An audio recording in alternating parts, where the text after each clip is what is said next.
Let's face the facts. You might be a squid. It's okay. Just hear me out. You're a squid, and that's all right. Don't you worry about it. You might be a squid if you decided to walk into a dealership or that one dude on Craigslist house or marketplace, because let's be honest, nobody uses Craigslist anymore, I don't think. But anyways, you may have just pulled up in some flip-flops, backwards hat, cut off jeans, cut off shirt, no any kind of riding gear, but a brand new $10,000 check in your pocket and the ability to buy a motorcycle. Well, this video is for you. We need to have a chat. From one rider to another, from one noob to the other. Let's talk about being a squid. You might be a squid if, well, let me start over. Let's talk about the behavior of a squid and see if this jogs any memory or rings any bells and says, dang, I just might be a squid. But first, let's talk about it. What is a squid? A squid is somebody who has absolutely no regard for their safety or anybody else's safety. And, well, they will spend any dollar to do so. Let's break it down. Squid isn't a funny nickname. It's not what it is. Hell no, try that again.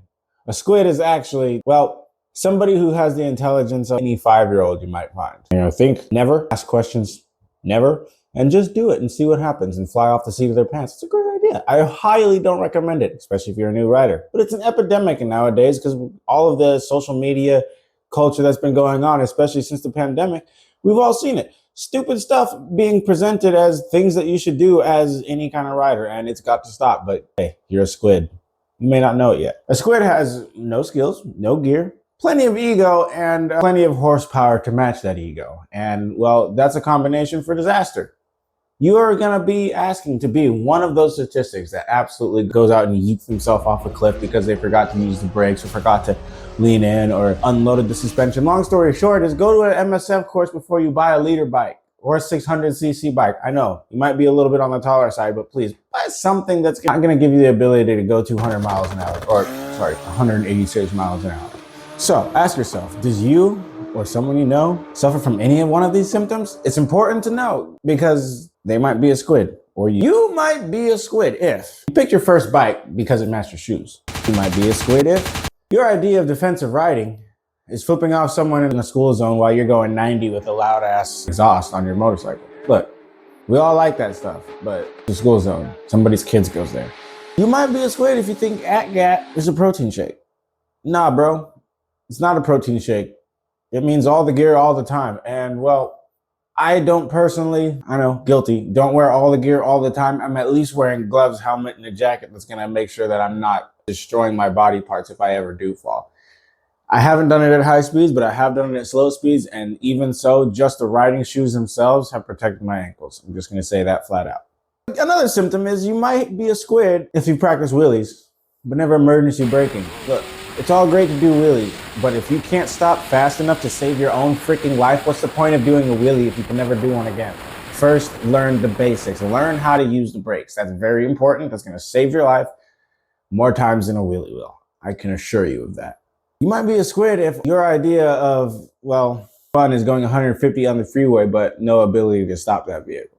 Listen, I love speed just as much as you do.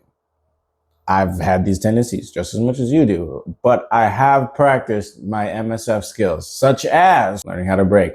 You might be a squid if your helmet has anime stickers on it, especially entire ones, and also a couple of cracks in there. Look, you can sticker bomb your helmet, but make sure that I promise you, make sure that it's in safe riding condition. Make sure it's up to standard. Because it is literally the most important object in saving your life aside from learning the basic skills. Your helmet is the most important piece of gear. Please don't mess with that.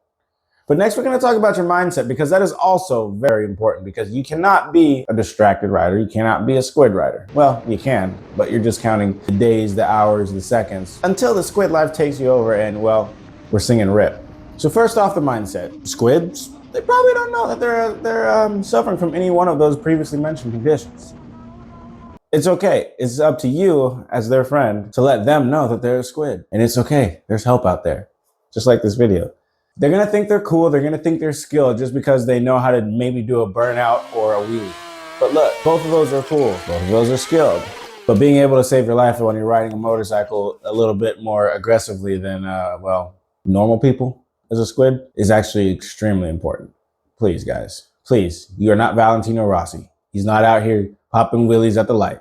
So please learn the basics. Simple as that. Learn the basics first, and we can go from there. Then you can talk about wheelies, burnouts, and the stupid stuff that you want to do. I highly don't recommend it, but at least you know the basics to be able to protect yourself from the stupid stuff that you do.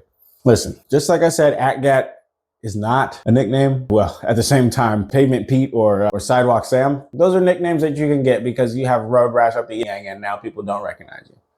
You want to make sure you can keep that face all pretty for your mama to recognize you, your girlfriend or your husband, whichever person you are. But listen, everybody wants you to come home safely and in the same condition that you left. So for the very, very least, do it for them, please.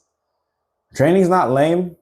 Gear is not optional. Crashing is part of being on a motorcycle, but at the very least, do everything you can to make the risk level of your death or significant injury go down. I'm not even kidding, guys. It's important.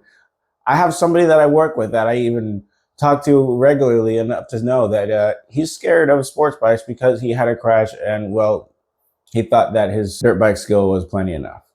It wasn't. Dirt bikes don't teach you how to dodge traffic when they're doing stupid stuff too. There's more to riding than just you. You got to consider traffic as well. So, how do you spot a squid? Well, funny you should ask. First off, check the chicken strips. That's going to be a telltale sign of a squid. I'm just kidding. That's a fucking lie. Chicken strips have nothing to do with being a squid. Chicken strips are chicken strips and it's just the way you ride. Don't worry about that. What you're really looking for is somebody that's riding on a bike with a tank top, some tattoos showing, which is actually pretty cool. But they don't have any kind of gear on. It's literally just that. Maybe some gloves, a pair of sunglasses, definitely no helmet except for a backwards hat. Come on, man. Think about it. You really think that's going to save you? You really think riding to look cool is going to save you? No.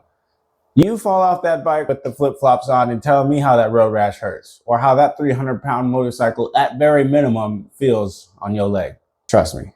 You're going to find that these bikers also have a bike that's probably pretty loud but slower than a stock Civic. Listen, bikes are faster than cars, but if you don't have the skill to handle it, you're not going to get very far. You're going to lose to a Civic every time just because you can't even keep the bike under you.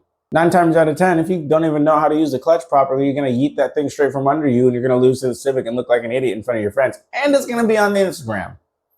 Don't ask me how I know. And look, if you're going to blame things on tire pressures and other things like that, you shouldn't have been out there riding in the first place. You should have checked that beforehand before you went on the group ride. That's a cardinal sin. Tire pressures, gas. Before you show up to the group ride, before you show up to the event, before you do anything, make sure you got both of those in check. I have to check every time because my bike's fuel gauge does not work. I bought a project bike. That's a story for another time. But listen, ladies and gentlemen, you can recover from this. This is an illness. Squidding is an illness. The remedy is put a helmet on, practice, and just ask yourself one simple question. Should you like and subscribe to the AfroSmurf? I think you should. But really, ask yourself, is it safe that I should be doing this and do I have the skill level to do that? But at the same time, I'm AfroSmurf. I'm gonna put one of these on, this on, go for a ride. Peace.